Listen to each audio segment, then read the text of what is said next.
મોટો વિસ્તાર છે તથા દુર્ગમ વિસ્તારોમાં બેંકોની સુવિધા ન હોવાથી દરેક ગામની દૂધ મંડળીઓમાં દૂધ ભરતા પશુપાલકોને દૂરના કિલોમીટર કાપીને બેંકો સુધી જવું પડે છે।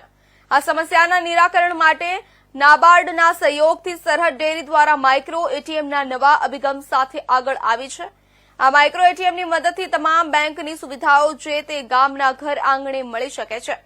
તમામ નાણાકીય લેવડ દેવડ ઘર બેઠા જ થઈ જાય છે। દૂધ મંડળીના સંચાલકો આ નવીનતમ ટેકનોલોજી અપનાવે તથા સુગમતા સાથે પશુપાલકોને સગવડ મળી રહે તે માટે તેઓને માઇક્રો એટીએમના વપરાશ અંગેની તાલીમ સરહદ ડેરીના ચાંદ્રાણી સ્થિત કોર્પોરેટ ઓફિસ ખાતે આપવામાં આવી હતી। જેમાં national institute of cooperative management અને નાબાર્ડ તેમજ સરહદ ડેરી સંયોજિત એક દિવસીય વર્કશોપનું ઉદ્ઘાટન અમૂલ GCMMFના વાઇસ ચેરમેન તથા સરહદ ડેરીના ચેરમેન વલમજીભાઈ હુંબલના અધ્યક્ષ સ્થાને તથા KDCC બેંકના ચેરમેન દેવરાજભાઈ ગઢવી, અંજાર APMCના ચેરમેન વેલાભાઈ ચરુ તથા નાબાર્ડ કચ્છના DDM Neeraj Singh, NICMના principal doctor Lipsa રાવલની હાજરીમાં કરવામાં આવ્યું।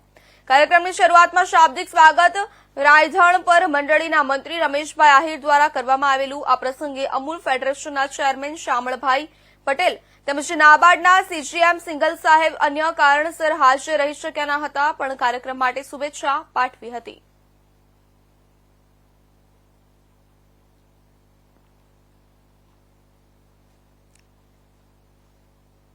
તો